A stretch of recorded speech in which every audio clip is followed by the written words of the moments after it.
Greetings, I'm Justin Jacobs, Professor of History at American University, and today's lecture is Paleolithic Cave Art. This is one of those topics where it's so much fun, and there's so many blow-your-mind insights into what we're going to be examining today that I get excited just thinking about this topic. This is also one of those topics where I actually have a little bit of jealousy towards any of you who are learning these things for the very first time, because I remember that sense of excitement. Sometimes you get an adrenaline rush when you learn something that just it seems so profound and rocks your world. And so I have jealousy, actually, some envy at those of you who are going to be able to learn about this stuff for the very first time today, because I remember what it was like my first time and how it was just so exciting. I'm sure you've seen some of these images before. This image of this bison right here is something that I had seen. It was in my mind, long before I knew what it was, where it was, or what it might have meant, or just how to contextualize it, how to make sense of it, because you're not going to learn what it actually means. I can assure you that. But you will have a sense of, how do I contextualize this? How do I make sense of it, even if the image itself can't necessarily be translated into an exact meaning? That's what we're going to aim to do here today. So, in getting ready for this topic, let's sort of begin with the story of how the most spectacular cave paintings ever were discovered. Now, the cave of Altamira, we're going to look at three caves today, the one that was discovered earliest was the cave of Altamira.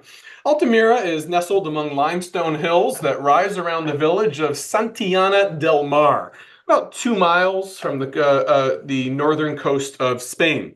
Now, in 1868, the dog of a local hunter became trapped within some rocks and had to be freed by his owner. This then revealed the concealed entrance. Get used to dogs playing a very prominent role in the discovery of a couple of the caves that we're going to be talking about today. The hunter, the owner of the dog, then decided, after seeing this concealed entrance, that he would show it to the local landowner, the guy who actually owned all of this land, a man by the name of Marcelino Sanz de Sautuola, for whom the hunter did occasional odd jobs and was familiar with roaming around his land. Now, Sautuola had an amateur scholarly interest in prehistory, but he didn't follow up at the time on the revelation that there were some black painted signs on a wall just inside the cave. This didn't necessarily pique his interest all that much at the time period. This all changed a decade later. It took a decade after the cave was initially discovered for Sautuola to have an experience that would make him want to dive a little bit deeper and explore the cave more. In 1878, Sautuola attended the Paris World Exposition to exhibit his beans, chestnuts, walnuts, maize, things that were grown, the products of the land that he owned. And while he was there, he saw displays by French scholars of prehistory. At the time, the French were the leaders in the study of the field of prehistory. That is, before we have writing and agriculture, way, way back in time. And he saw some exhibits by these French prehistorians of ancient artifacts and tools. And he saw that, and it kind of piqued his interest, and he thought, you know what? That cave that my hunter found a decade ago, I should probably go explore it a little bit more. Maybe I'll find stuff similar to this. So in 1879, the very next year, when he gets back, he returns home and he decides to explore this mysterious cave a little bit more in depth. This time he brought his daughter, the little 6-year-old Maria Justina Sanz de Sautuola. Now, Maria Justina was not doing what her father was doing. The father was intent on finding artifacts and tools that might be on the ground, and he's digging in the ground to find these sorts of things. But as a little kid, she's looking up into the sides, and she's the one who actually sees the first images that had probably not been glimpsed by a human being in about 14,000 years. While her father is digging on the cave floor, she shouts out, "Mira, papa, bueyes." Look, papa, oxen.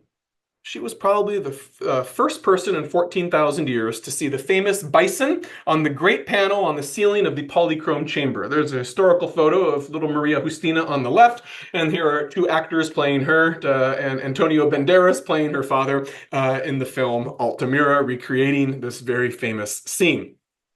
This is the polychrome chamber and the ceiling, the sort of images that she would have seen and that were soon to become so famous.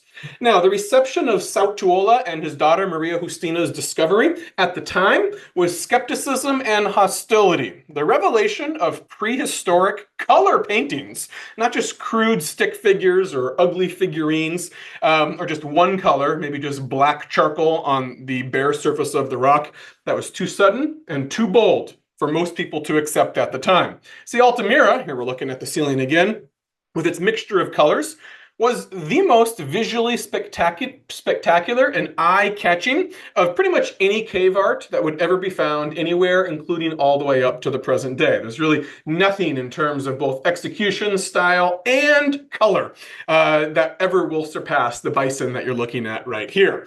This is an anomaly, however. What you're looking at here is an anomaly. Only 3% of all Paleolithic cave art has any sort of mixture of colors whatsoever. Most of it is monochrome or bichrome. One color at most, black on the bare rock surface, or perhaps one other color, and that is it. So, the best cave art was found first, and no one was prepared to accept it. Certainly not those French scholars who didn't like the idea of an amateur prehistorian from Spain telling them that they had found something so much better than what they had found. Remember how early this all is. The first Neanderthal skeletal remains were found only in 1856, and Darwin's theory of evolution had only been published in 1859, so we're just barely 2 decades beyond this now. No one imagined that primitive humans could have produced such refined and sophisticated art. They were still seen at the time as largely primitive, stupid brutes, all right, who would be incapable. So this must all be an elaborate hoax. The acceptance of Altamira's authenticity was only triggered by the discovery of other cave art, sadly, 7 years after Sautuola had died. So he went to his grave thinking that the world thought that he was a travesty and that he was a fraud.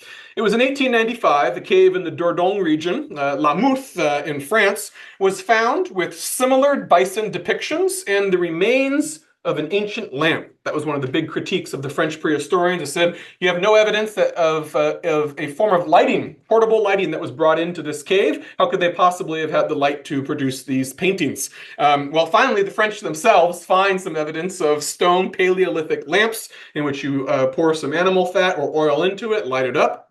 You have enough of these in a cave and you'll have just enough light to be able to produce your paintings. This then solved the riddle of how they could have drawn in supposedly pitch darkness, and it pleased the French historians very much that they found this in a French cave rather than a Spanish cave. Since then, more than 100 years of additional insights and discoveries have since occurred, though nothing has ever equaled what a little girl saw in 1879. I think I said she was 6 years old. Sorry, she was 9 years old at the time period. Now, today's lecture is going to introduce 3 of the most important, visually stunning, and best preserved of all European cave art. We're going to look at Altamira in Spain, and then two caves in France, Lasco and Chauvet. Though cave art exists on every continent, for some reason, the greatest quality and quantity are still found in European caves. Is this random luck? Is this just that Europeans have been deliberately searching them out longer? We don't know, but it is still undeniable that for some inexplicable reason, the most sophisticated and extensive program of Paleolithic cave art is to be found in European caves. This has absolutely no bearing on the identities of these modern-day nations, and we're talking 15,000 years separated in time and distance. These ancient people who did this were not Frenchmen or Spaniards by any stretch of the imagination whatsoever. All right. Now, what is the significance of all of this? Always like to have a bird's eye perspective before we dive into the nitty-gritty details. Cave art represents the most visually sophisticated traces of what paleoanthropologists, that's what the kind of people who study this stuff professionally are called, it represents the most visually sophisticated traces of what paleoanthropologists would call our species' unique ability to turn non-genetic information into complex structure, right? So it's a mouthful. We are able to turn non-genetic information into complex structure.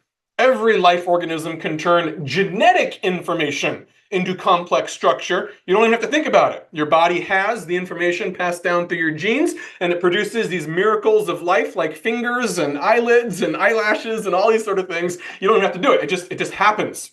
Right? But to turn non-genetic information into complex structure, meaning things that you absorb external stimuli, your observations of the natural world around you, and then to take that information and rework it in complex ways to create things like tools and clothing and buildings. That's complex structure that is created through our digestion of non-genetic information, right?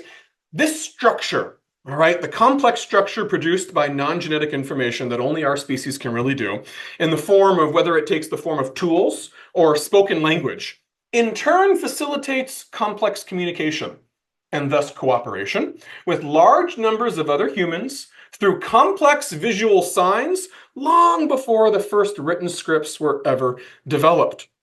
All right, we need an ability to come up with abstract signs that allow us to communicate with one another in a way far more precise and sophisticated than any other life form is able to do, to facilitate larger group organization. Otherwise, Homo sapiens maxes out at around 150, 200 individuals, and then beyond that, we just can't keep a large group together. We need to be able to have communication that allows us to do that. These sorts of signs that we create can be in two forms: figurative and non-figurative.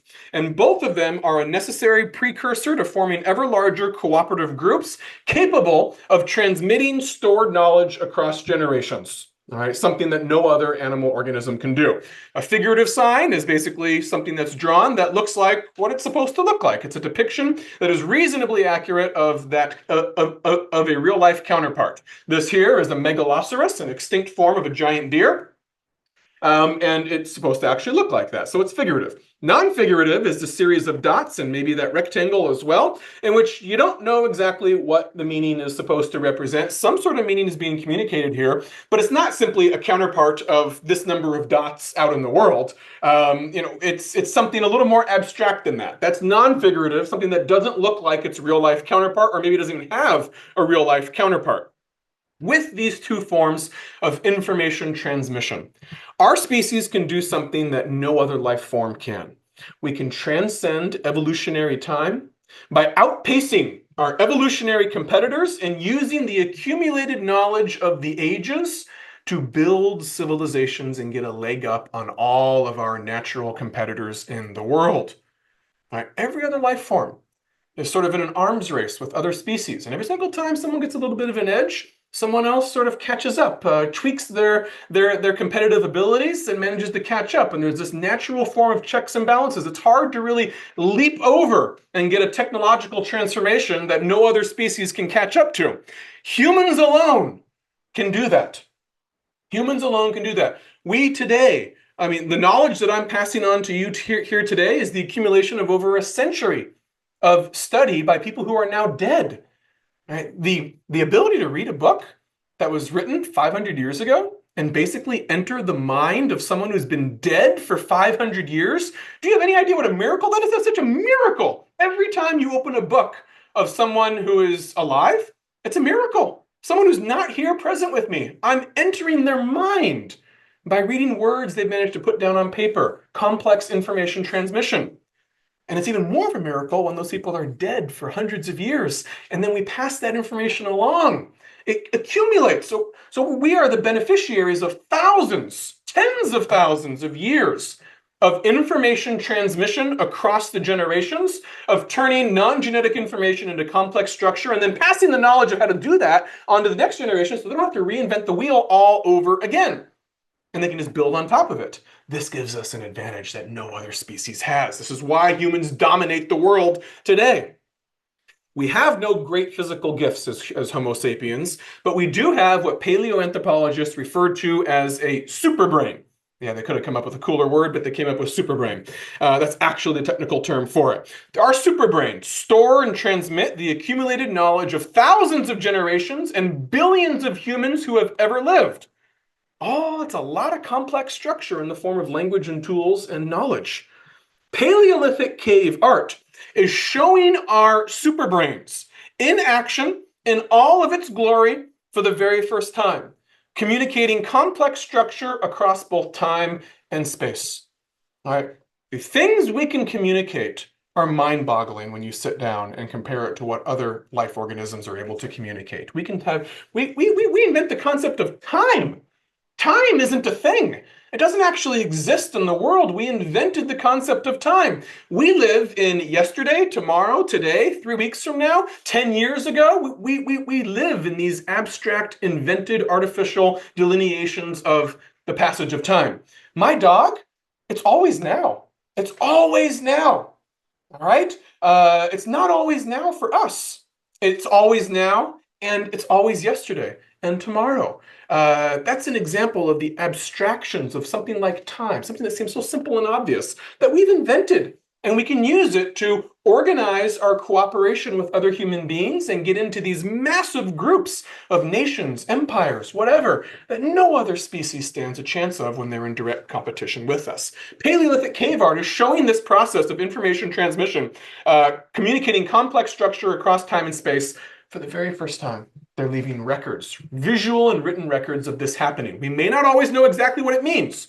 Prepare to be disappointed if you came to this thinking you're going to know exactly what that non-figurative series of dots means. You're not. But you're going to know what it represents in the evolution of our species and how it contributed to all the uniqueness of what we do and our dominance on this planet.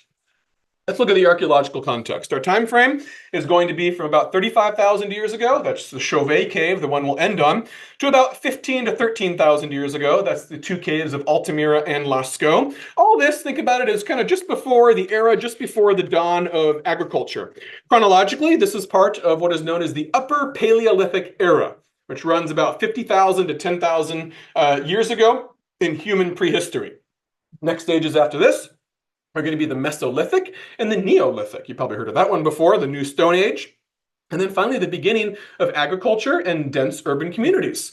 Some scholars refer to the Upper Paleolithic and the art forms that and what they represent as marking the beginning of some sort of cognitive revolution in our minds. What does that mean? Well, anatomically, our bodies, anatomically, Homo sapiens has been Homo sapiens roughly 150,000 years ago. All right, 150,000, maybe to 200,000 years ago. These numbers always shift with every new fossil discovery. But ballpark it, 150,000 years ago. Anatomically, we've been the same as we are today.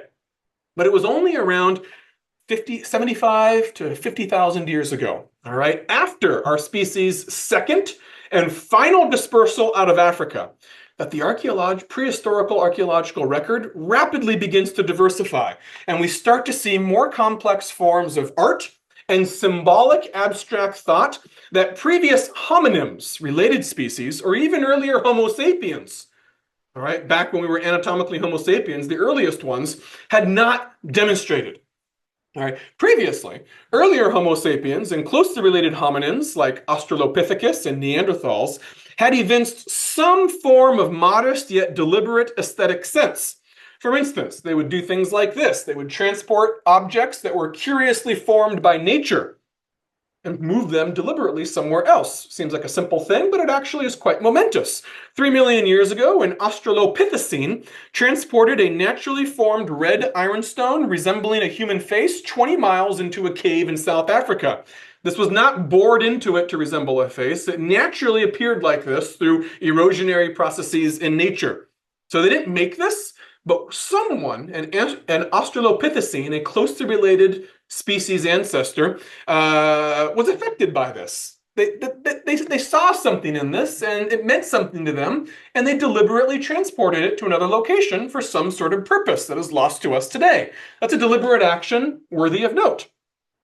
There were things like hand axes. The shafts are always disintegrated, but the actual blade itself, which is what you're looking at here, often survive. Hand axes, hundreds of thousands of years old, were often fashioned to feature a naturally preserved fossil shell in the center. All right, now the shell was not deliberately put here, but when they created the axe blade, they decided that they were going to create it in such a way so that a fossilized shell was maintained in the center. That's a deliberate aesthetic choice. Oftentimes, you'll find things like this. Non-figurative lines and other geometric shapes, parallel lines and whatnot that have been etched onto various bones and antlers, like this. And then sometimes you'll find etchings of animals on ivory, on antlers, and on deer bones, right? We also find shells with holes that have been bored through them so that some sort of textile string, rope, whatever, a necklace could be put through them and used for display. And then perhaps most famously, we have crude figurines. Crude figurines in the millennia, really just on the eve of the Paleolithic cave art. If the earliest Paleolithic cave art that we have is about 30,000 years ago, 35,000 years ago, then these sculptures are roughly around that same time as well. These are crude figurines representing humanoid forms, sometimes as on the right, lion man, in concert with the hybrid animal as well. These also show us that complex abstract thought, conjuring up the idea of spirits and gods, inventing things that cannot be empirically verified or seen. It's going on in our little noodle up here. We're inventing these ideas. No other species can do this. And then we communicate these ideas to other human beings and somehow use it as a cultural, social adhesive to allow us to grow in greater numbers, rallying around whatever these things represent to us, these abstract concepts. We're taking advantage of our superbrains for social and cultural cohesion. Right. Toward the end of the last ice age, however, we start to see the first sophisticated paintings and artistic compositions ever to survive. And trust me, the ones we actually see are going to be much higher quality than this image that you're seeing right here. Upper Paleolithic cave art reveals insights into the final stage of cognitive development before the agricultural revolution, one which allowed us to colonize every single ecosystem on Earth by turning non-genetic information into complex structure, like paintings, right? That is complex structure. Non-genetic information, what's out there in the world, and then turn it into a complex structure. You got your pigment, you got some sort of a brush or a pad, and then you've got your idea of what you want to do, a rock surface, and you're putting all of these things together to communicate something abstract to another human being's brain. All right, let's get started. Start off with Altamira. Here's your map of Altamira from an aerial view. I don't know if you can have an aerial view of if you could slice off the top layer of the cave, perhaps. You don't have to go far to see the most spectacular art in Altamira. The great panel of those bison, first seen by little 9-year-old Maria Justina, is on the ceiling of the first room on the left within the aptly named polychrome chamber. All right, one Spanish archaeologist once referred to the polychrome chamber as, quote, the Sistine ceiling of Paleolithic art, referring to sort of the Sistine chapel of Paleolithic art. The great panel has the famous bichrome bison, two-colored bison, all dated to an average of 14,500 years ago. The entire composition is nearly 60 feet wide at its longest axis, a length that is going to be equaled only by the Hall of Bulls that we'll see at Lasco. Now, the ceiling is low enough. Here you get an idea of how low the ceiling is. The ceiling is low enough, anywhere from about 4 feet to 8.5 feet, that the entire composition cannot be seen at once. What does it highlight? What do we see here? Well, as you can already tell, it highlights the prevalence of bison throughout Paleolithic cave art. Of the some 30 or so figures on the great panel, 27 of them are bison. The prevalence of bison in Paleolithic cave art in European caves will be matched only by horses. Here we're seeing horses at the cave at Lasco, at Chauvet. At Lasco, the third cave, we also have this wonderful figure, a pot-bellied yellow horse, sometimes inexplicably referred to as a Chinese horse. I don't know where they got that. Let's refer to it as a pot-bellied yellow horse. And here, just note for now, the strange non-figurative sign right on top of the horse's neck area. Looks kind of like the clippers for a haircut or something like that. One sample of 2,260 cave art figures revealed that there were 610 horses and 510 bison, which collectively accounted for 49.5% of all depictions in Paleolithic cave art, or roughly half, meaning that half of all depictions are bison and horses. By contrast, humans are rarely depicted, such as the semi-stick figure that you see over there on the left. Humans are rarely depicted, and when they are, it is usually in stick figure form combined with animal, so in this case a bird head, features. In the cave of La Marche, 115 realistic human depictions have been found. This is probably the biggest exception to depictions of human beings that are not simply stick figures. There was actually Also, this really cool example of a mass of squiggly lines from which, using computer analysis, they were able to remove some of the lines and realize that there was an image of an elderly bearded man lying behind all of the lines on top of it. The polychrome chamber bison also reveal the standard Paleolithic artistic techniques and motifs, such as animals are often depicted suspended in space without any obvious ground level beneath them, right? As a result, because they're suspended in space and not on any sort of realistic ground, they generally do not interact with any sort of adjacent figures, suggesting that they're not trying to depict a live herd, a realistic herd in which they're sort of grazing together and whatnot. They don't interact with each other usually, and they are suspended in space without any ground beneath them. We're going to see exceptions to this later on because exceptions are really cool and fun, but those are exceptions, remember. This is the rule. Right? This is what you most often find. Also, they are almost always shown in a side or a lateral profile.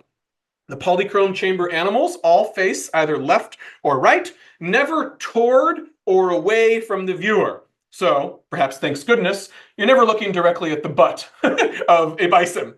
Conversely, they're almost never looking directly at you in a very eerie stare down in which they might start to charge at you. Although we'll see a pretty cool exception later on. Usually, but not always, they are sexless, occasionally with incorrect anatomy.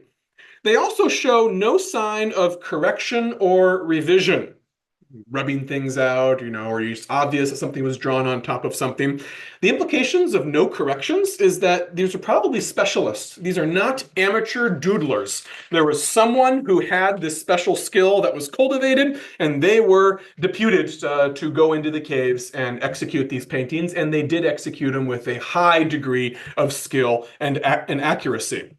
And since they know what they're doing and they're quite good at it, it's clear that those anatomical imperfections are not a result of making mistakes. Realism was not necessarily the goal. They're not necessarily trying to depict these things exactly as they exist in nature, and they weren't bothered by anatomical perfections if there was another reason, which is often lost to us, if there was another reason why they were depicting it in this particular way. So they knew what they wanted to paint, and they knew how to paint it.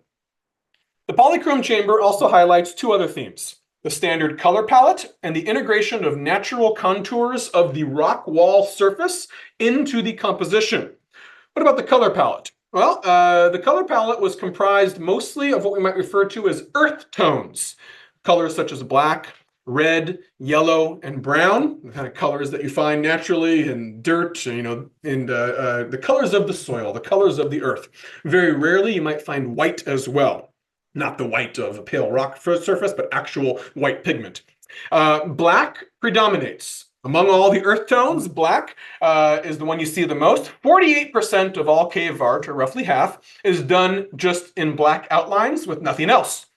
This is followed up. The second place runner-up is red. For some reason, all hominins, that includes Homo sapiens and other closely related species, all hominins, such as monkeys and whatnot, love the color red for some reason. They've done tests with monkeys in which the monkeys will always gravitate towards the red color, perhaps as associations with what blood looks like when it comes into contact with oxygen and whatnot. We're not sure, but hominins love red. And we see this reflected as a second runner-up place of the color used after black in cave art as well. Cave rock natural surfaces were integrated into the composition, as you can see so dramatically in this raised bison. Natural contours, cracks, and protrusions were used to guide outlines and bodily features. This practice could help accentuate things like the body forms, as you see here, or ribs, or shoulders, or a general perspective. In the cave of Lasco, in a section called the Axial Gallery, we have the cow with a collar, who has a bulging rib cage and shoulder blade, where they've integrated the natural curve of the rock surface to create these features of the animal. A bear in Chauvet makes use of a surface protrusion to highlight its shoulder as well. Sometimes entire natural formations, like a curiously shaped stalagmite or stalactite, or a hole in the wall, were used to similar effect as well. The Salon Noir section of the Neo cave in France has a cavity in the wall, a natural cavity in the wall, that someone must have thought resembled a deer head. Why did they think this? Because if you look closely, you'll see that etchings that appear in the form of antlers and go all the way up to the deer's head have been added. Someone has added these into the composition right above a natural cavity in the wall that, from a frontal perspective perhaps, looks like a deer who has leaned down to drink water or something like that, so they put antlers coming out of it. The horse's tail section of Altamira has two rock protrusions that have been decorated as masks. These masks are only visible when you turn around and leave the horse's tail, not when you enter. There would have been some deliberate reason for doing so, but that reason is lost to us. The great panel in the polychrome chamber also has the commonly seen hand stencils or hand prints. These come in both positive form and negative form. Positive hand stencils and negative hand stencils, whether it's filled in or whether it's just the outline and it's the outside of the hand that has been filled in with pigment. These can be standalone, just a whole series of hands, or they can be in proximity adjacent to or even within the bodies of animals as well. Hand stencils are common in Paleolithic art everywhere. Here's easily the most famous one, the Cave of Hands in Argentina. Positive handprints are pretty simple to do, all right? You simply paint the underside of a hand with pigment or rub it on it, put the hand on the wall, and voila, you've got a positive handprint. That's where the color is inside. But negative hand stencils, where it's just the outline of the hand and the color is outside the outline, that requires a bit more work, and we have some interesting insights that have come from studies of this. For this, you had to put the hand on the surface, and then you had to put the pigment around the hand. Now, there's many ways to do this. You can put the pigment in some sort of a tube or a reed, and you could spit it out and spit it out over the hand, and it would go on the surface. You could find a pad of animal skin, leather, algae or moss, and dip it into the pigment, and then do it, meticulously all the way around. Spraying from the mouth would have been easier and quicker, but obviously that's very unpleasant. You ever tried putting paint pigment into your mouth and swishing it around and then spitting it out? Yeah, that's going to be pretty gross. And interestingly enough, we also found, as if I'm the one doing the research, I'm telling you the results of research that paleoanthropologists have done. They also found that this is potentially toxic. And look at this wonderful example. All black hand stencils that were done in charcoal-based black pigment were shown to be blown from the mouth. But those in manganese-based black pigment were applied with a pad. What does this mean? This means that they must have learned the hard way that manganese is toxic when accidentally ingested, but not charcoal. So they very quickly realized that they can blow pigment from the mouth. It's easier and quicker, although somewhat unpleasant, but it's fast. And if you're going to do this, make sure you do it with charcoal-based black pigment, because if you accidentally swallow some, it's not going to kill you. Where when they had manganese-based black pigment, they always applied it with the hand, because some poor fellow died when they put that in their mouth. And by the trial and effect, they figured it out and stopped doing it. I know what you're asking, the big question that everyone wants to know. What did these hand stencils mean? And I'm going to give you an answer that I'm going to give several times over the course of this talk, and you're just going to have to accept it. I'm sorry. Your guess is as good as mine. And I don't mean that flippantly. I mean that sincerely.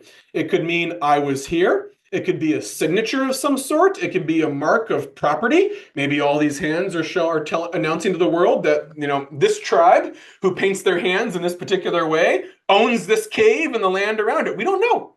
It could mark a sacred place. They didn't leave us the evidence that would allow us to determine what these things meant. Now, you'll find many books and people out there who are very willing to say this is what it means. And usually they'll try to make parallels with modern day the descendants of modern day hunter-gatherer peoples. The Aborigines of Australia are a very popular case study for this. And they'll say, well, here's what they did. When the first Europeans contacted them, heck, they're only separated by 15,000 years away and half the globe. It must be an identical practice. I am of the scholarly camp that says, whoa, Nelly, hold up, and let's be a little more conservative here. That is a huge leap of faith. And I am much more likely to say, you don't know. We don't know. What is important here? What I really want you to take away from this is not what this means, because no matter what anyone else tells you, we can't possibly know what it means. That meaning is lost. What is not lost is the big important picture. This is our superbrain at work. We are transmitting complex, abstract ideas to other human beings. It's serving as some sort of a social glue to expand beyond a group of 150 people and cooperate at scale. And that should be sufficient for you. This is our super brain at work. This is the evolutionary advantage that our species allows us to get, the cheat code that no other species is able to engage. We see it going on here. And when you understand that, the little details don't matter as much anymore. What does it matter exactly what this meant? It shows our super brain at work, how we dominated the world by creating artistic images like this that represent some form of complex ideas, complex structure, non-genetic information translated into complex structure, and then communicated to other human beings who did know what it meant. You can be certain that they knew what this meant at the time, and probably for many generations afterwards. But eventually, that is lost, and we don't know what it is anymore, because they didn't leave any written records, obviously. Moving on to our next cave, let's start looking at Lasco in France. The cave of Lasco was discovered in September 1940 in south-central France, just months after the German invasion and occupation of France. 4 teenage boys went looking for an underground passage to an old manor house in the village. It sounds so cliche, right? Like it's a Scooby-Doo episode, but that's what they were doing. And instead, they found a narrow crack in the ground covered with brambles that had been recently exposed when pine trees fell over in a storm, and their roots pulled up a mass of soil. Beyond the soil was the entrance to a cave. And get this, they had a dog with them, of course, right? Just like the hunter for Sautuola did. The dog went into the exposed crack, fell into the cave. The curious little dogs, right? We love them, but that's the sort of stuff that they do. And then the teenagers followed the dog, widened the crack themselves, and went in to rescue their dog. Wonderful story, right? The Hall of Bowls in the Rotunda is the first room after you enter. There's the entrance on the upper left of this aerial view map, and the Hall of Bowls is going to be the first one. Now we're going to look at it right here. There it is, the Hall of Bowls. Isn't that magnificent? This is dated to about 17,000 years ago, so several thousand years before Altamira. But the Hall of Bowls is technically a misnomer. It is actually the Hall of Aurochs, a related form of bowl that is now extinct, and the Hall of Horses. Those are what you see here. The hall, the composition spans about 50 feet and has the most majestic overall composition and the largest animal depictions from prehistoric times. It also contains the single largest depiction in prehistoric Western art, a 18-foot wide auroch, one of 52 aurochs in Lasco. It also has a very strange figure on the far left. Here you have the entire composition in the bottom left, and then you've got my zooming in of the portion I want to talk about here. A very strange figure on the far left with spots and 2 horns.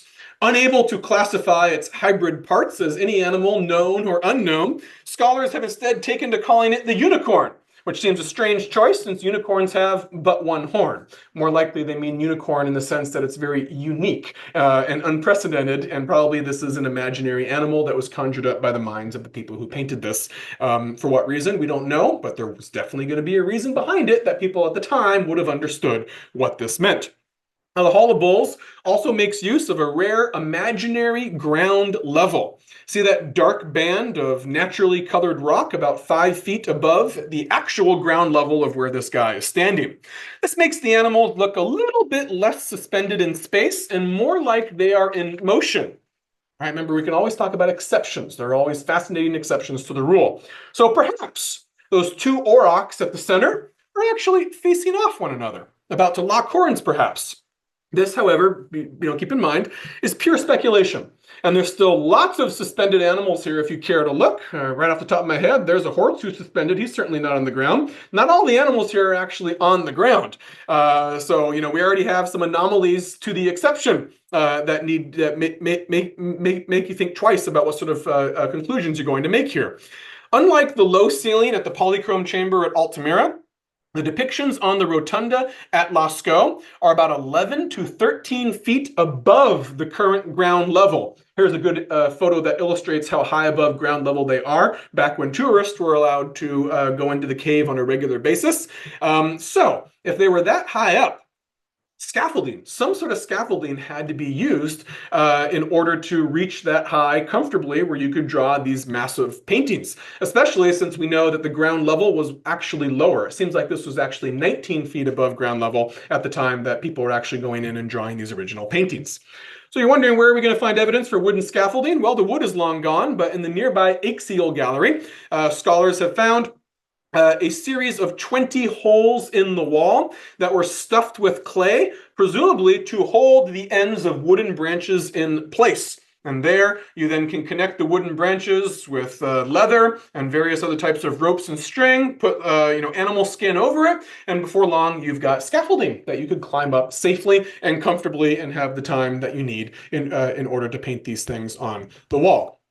All in all, the depictions at Lasco reveal the prevalence of horses and aurochs, as is evident in the Hall of Bulls the moment you walk in. This underscores the fascinating disconnect in nearly all Paleolithic cave art and archaeological sites between animals depicted and animals eaten. For instance, horses are most frequently depicted at Lasco, but comprise less than 1% of the faunal remains, the remains of animals at Lasco. Only one reindeer is depicted in the entire cave, despite reindeer comprising 89% of the faunal remains that have actually been recovered in the ground, in the cave, and outside the cave. This is a massive disconnect between art that was depicted and food that was eaten. This art versus food disconnect is also evident at nearly every other cave, including Altamira, where they ate mostly red deer, but drew mostly bison. Other caves show that they drew ibex, but didn't eat ibex, or they ate reindeer, but drew mostly horses, or depicted mostly mammoth, but with no mammoth in the archaeological record nearby. This consistent and overwhelming disconnect seems to refute one popular theory, that cave art was a form of hunting magic, almost like a voodoo doll. Maybe here in Neo Cave, here's the bison on the bottom here. Is this line right here? Is this showing that he's being pierced by a spear or an arrow or something like that? Well, that's one very popular theory that you'll hear propounded by many people who call themselves experts. But you really don't know this is the case. They were not depicting necessarily what they ate, because usually there's a huge disconnect between what's depicted and what's actually being eaten. And the missiles, the spears and whatnot, may not even be missiles. They're interpreted as that very often, but it's not always clear that's what they are. And it's very rare, actually. Only 3 to 4% of all Paleolithic cave art has any sort of depiction of a missile of some sort. And oftentimes, if you sort of analyze the different mineral layers, you find out that missiles were drawn first, and then an animal was drawn later on top of that missile. So it's not necessarily clear if they were meant to go together by the person who drew it. Sometimes there are thousands of years separating paintings that are right next to each other or on top of one another. Thousands of years is a long time. That's a very different type of clan or person who is now imposing a different meaning on this site. Our need to impose meaning upon inscrutable cave art is nowhere more evident than in the ominously named shaft. Nowhere are the sort of tantalizing but ultimately unanswerable mysteries of most Paleolithic cave art exemplified better than in the shaft. Access to the shaft is scary and difficult. Originally, you could only descend by rope over a straight drop off of a cliff that went down for 26 feet. Those 4 teenage French boys who first discovered the cave, get this, they actually went all the way into the shaft by themselves before there was any sort of a ladder, and they lowered each other down by rope in the pitch darkness with only their flashlights. Can you imagine doing that and how courageous they were and skilled in order to survive that as well? Once we've reached the bottom of the shaft, we find probably the single most famous depiction of any Paleolithic cave art anywhere in the world. It's an eerie depiction. It has often been interpreted as follows. It supposedly shows an enraged bison with its entrails hanging out, having been pierced by a spear. Its tail is now lashed up in anger, and its horns are ready to charge, presumably at the man who tossed the spear into it and allowed its intestines to spill out. The line at the stomach is interpreted as a missile, of course, but that's controversial. We don't necessarily know if that's what it was intended to show. The stick figure man, not quite a stick figure because he's got two lines for his torso, but nevertheless, there is a stick figure man who's wearing or a bird mask head or a helmet or a headgear of some sort.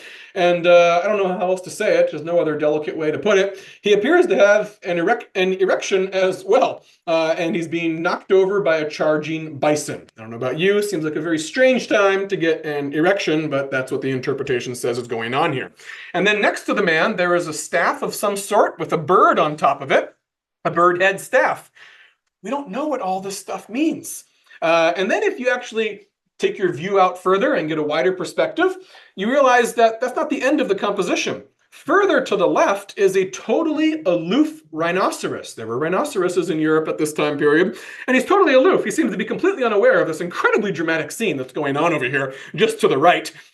This is the only rhinoceros depicted in all of Lasco as well, and he's got 6 neat dots painted in right underneath his tail and behind his rear end.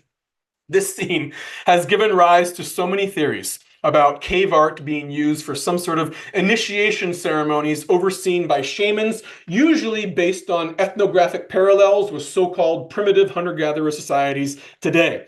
I think, and some scholars believe, that these are reckless speculations that are separated by enormous distances of time and space. There's no way to test these hypotheses to even know if you're right or wrong. See, that's a bad hypothesis. When you put forth a hypothesis about what something means, and there is no way to test it, that's worth nothing. That's just what you think. All right. I am not of the camp that says you can look at Aboriginal Australians and their shaman initiation ceremonies in the 19th century and say that's exactly what we see happening here 15,000 years ago. Are you kidding me? I'm not going on board with that.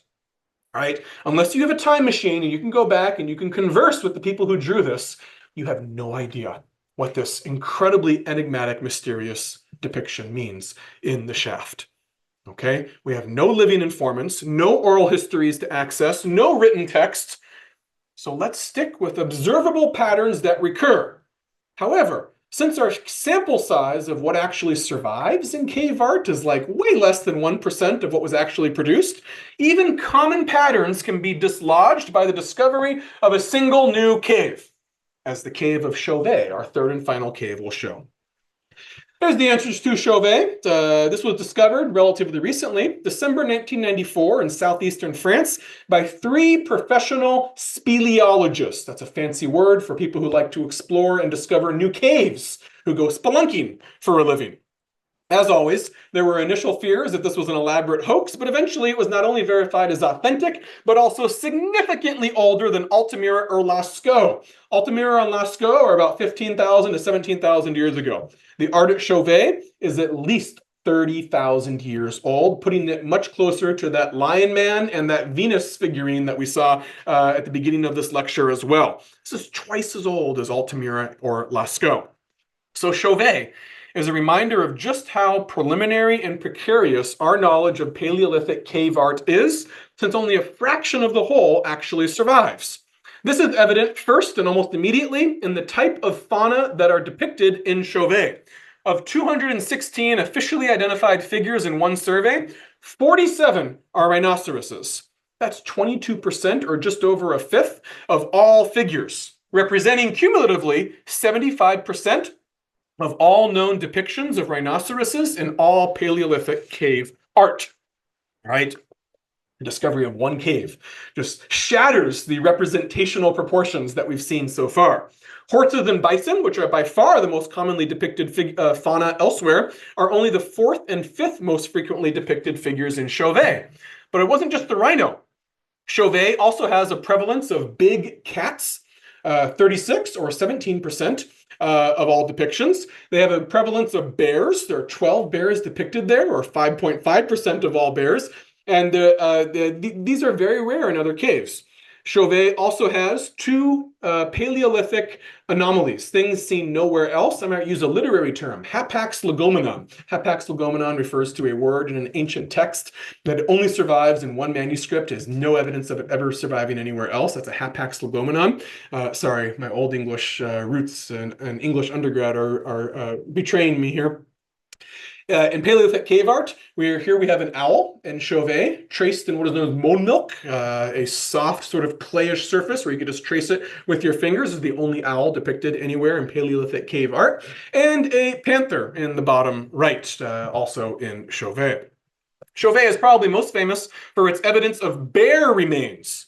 Chauvet was definitely home to cave bears, but it's not clear if the cave bears preceded humans or if humans preceded the cave bears or if there were multiple occupations and reoccupations by both species. Clearly, you couldn't produce cave art on the walls with cave bears living next to you. That's not going to be tolerable. But claw marks are ubiquitous on the walls of Chauvet, and some of the walls have been rubbed smooth by torsos, bears itching themselves and rubbing their torsos against the wall. It's very distinctive and can be identified. Skull chamber, which is what we call this, is also defined by a floor filled with bear prints and bear bones strewn about, including more than 30 bear skulls. In the center of the chamber, there is a conspicuous gray stone block with a bear skull balancing precariously on top with the fangs hanging over the edge. This must have been placed there deliberately. I mean, come on. The odds of a cave bear dying in this position, laying over the rock, the rest of the body being cut away or disintegrating, and only its skull in this exact position, that didn't happen. All right, human beings put this skull in exactly this position. That then gave rise to many sexy theories about a bear cult being practiced here. However, the block has been shown to have fallen naturally. This isn't some sort of altar that was moved here deliberately by humans for ritual purposes. And the skull could have just as easily been children playing around. We have evidence of children's footprints in these caves. Children accompanied their parents into the caves. And if any of you have children, I do, you know that children get bored very quickly while their parents are doing work. And it's easy to imagine my kids would do this exactly. If there's cave bear skulls littering the ground all over, some 30 of them, kids are going to play with those. It's easily possible that some kid put this here and walked away, and that was the last time any human being was there.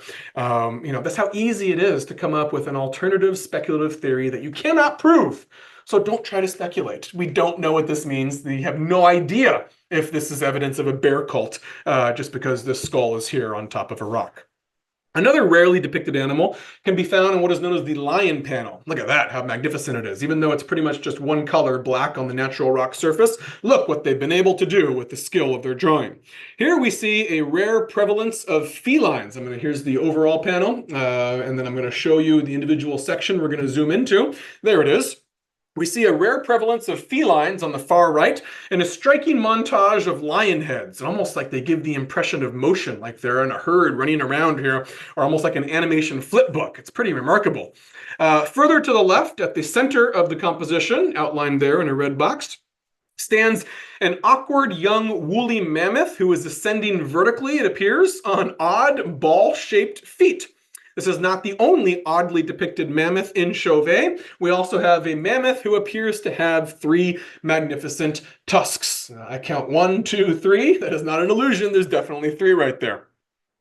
As for the suddenly abundant rhinoceros, the left side of the lion panel gives us 7 of them at once. There's the rhinoceroses there, or rhinoceri, and then we zoom in and you can count 7 distinct rhinoceros horns in sort of a diminishing perspective, right? Almost like the bellows of an accordion in diminishing perspective. Not to be outdone, we have another exception. Remember, these are mostly anomalies. They're exceptions to the rule. This is not normal, but that's why they're so cool to look at. Here we have an extraordinary bison who is straddling a curve in the wall to the right of the lion panel.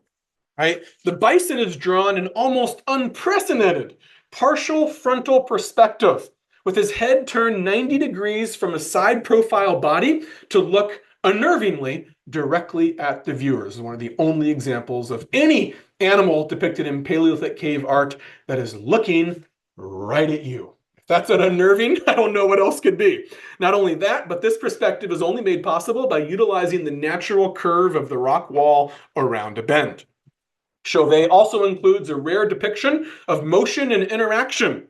In fact, though most Paleolithic cave art floats around apart from its surroundings in splendid isolation, every cave has a few notable exceptions. In Chauvet, the panel of the horses has two rhinoceroses locked in combat. I'm looking at these guys right down here. Those are not floating around. They clearly have their horns locked into one another. To the right of this tent scene, we also find the aptly named bison with 7 legs, whose many limbs appear to give the appearance of motion. Now, we don't know if this was the intent of the original painter, but it's undeniable that it looks like there is either one bison, sort of in comic book fashion, whose legs are multiple legs to show the appearance of motion, or they're trying to show diminishing perspective, and there's another bison behind this one, and thus the additional legs are the bison that are partially obscured behind them, but only the legs can be seen. We don't know which one is intended here, but there's perhaps there's some sort of motion intended as well. At Lasco, motion is seen in a pair of crossed bison in the passageway leading up to the shaft. The overlapping hind legs are depicting 2 bison who are intimidating one another, with the one on the left shedding its winter coat. Some irresponsible pontificators have even said that this is evidence of the change in climate at the time period. No, it's not. We cannot make reckless speculations like that. They shed their coats. That's almost certainly what this is showing as well. You can see these are clearly intended to be interlocking. They even left little white spaces here to indicate which legs belong to which bison as they're crossing over one another. Not far from the crossed bison is one of my favorite depictions, not because it's so skillfully executed, it's actually fairly crude, I just think it's so charming. The 5 swimming stags at Lasco, nearly 10 feet above ground, so some sort of scaffolding was also necessary to paint this depiction as well. They appear to lift their heads above an imaginary river provided by a naturally dark band of rock, which apparently stands in for the river that they're swimming through. But even here, our confident depictions about what we see are jolted by inexplicable oddities. For instance, between the antlers of the second to last stag are 7 conspicuous red dots. In the original image, you can only see 6 of them clearly. Scholars who've done computer analysis on this think that there's 7. I usually go with 6 because that's all you can confidently say you can actually see here with the naked eye. But nevertheless, the point is that there are non-figurative signs in between the antlers of the second to last stag. What do they mean? We don't have a clue. But clearly they meant something, and maybe it would have been a different meaning if it was in a different stag, or 3 dots instead of 6, or all kinds of possibilities. These non-figurative signs are everywhere once you start looking for them. They can be circles, they can be lines, they can be geometric shapes. Some caves have nothing but non-figurative signs, no animals at all. In Chauvet, we have this lovely depiction. It's an animal, a bison presumably, that is made entirely of dots. All 3 of our caves are filled with non-figurative signs, including things like dots, lines, gridirons, crosses, clubs, rectangles with stripes.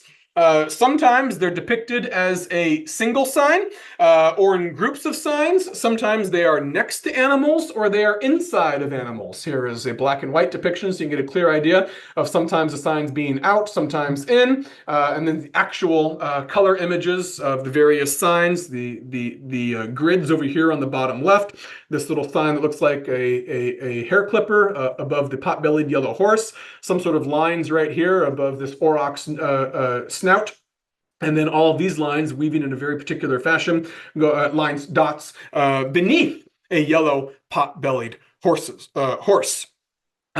Chauvet also has 2 non-figurative signs not seen anywhere else. What looks like something like a shaded butterfly or moth on the left there, or maybe even a stingray, although I doubt that.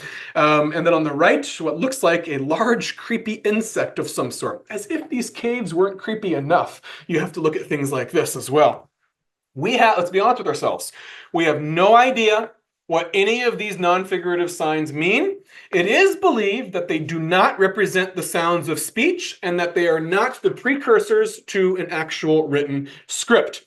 Certainly, they are intended to convey a message of some kind, an abstract message from one superbrain to a next, but as to what sort of message from this vantage point today, once again, say it with me, your guess is as good as mine. You couldn't prove your guess one way or the other, even if you wanted to.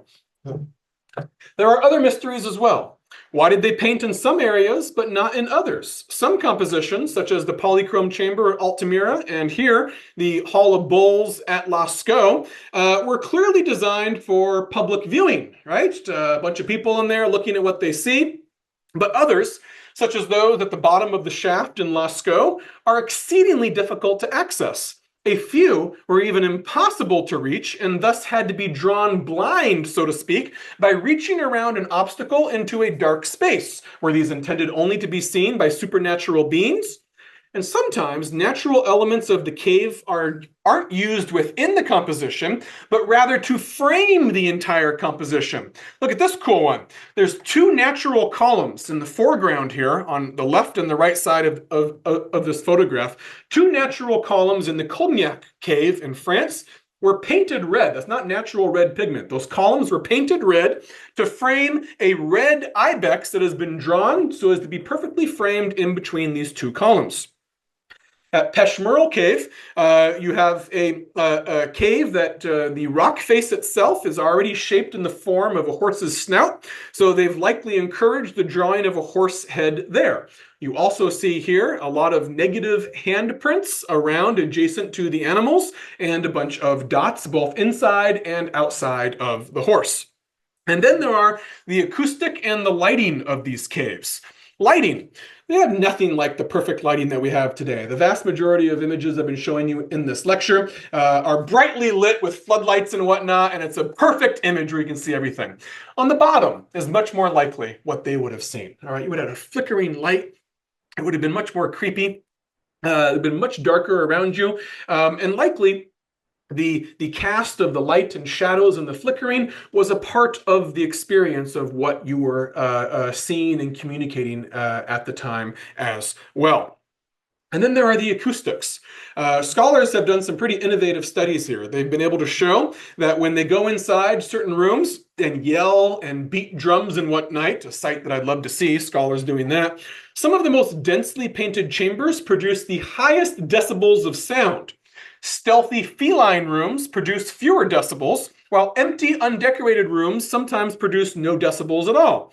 So we can imagine that the placement of pictures was determined by the ceremonies or rituals that were likely carried out there. We can imagine that that is all. Far better to stick to known patterns in data. And the data says that realism was not necessarily the goal. Most animals, of course, are indeed broadly recognizable at the level of genus. Sometimes they even allow us to identify extinct animals, as is the case with the megaloceros, or the roaring stag, in the axial gallery at Lasco. If I was ever brave enough to get a tattoo, and I'm not, I would want to get a tattoo of the megaloceros. I love those magnificent antlers. Maybe get on my shoulder here. I'm just dreaming. I'll never actually do it. However, anatomy, age, and gender are rarely apparent. They were not trying to draw faithful representations of what they saw, hunted, or ate. To be sure, large herbivores do comprise the majority of images, but they weren't the large herbivores actually eaten or hunted near the caves. Deer, which they ate in great quantities, are among the most crudely drawn figures of all. You would think if they were constantly hunting and killing deers and cutting the carcasses open, they would have a really good idea of what the anatomy looked like and could draw really realistic deer. But the most realistic depictions were of the bison. Sure, they killed a few bison, but it wasn't the most commonly killed animal. It's pretty dangerous. Deer was the most commonly killed animal. And yet look how fairly crude these charming swimming stags actually look. Carnivores, birds, and fish, which they also would have eaten, are rarely depicted, while reptiles, insects, plants, and rodents, which they would have seen on a daily basis and lived among, are totally absent.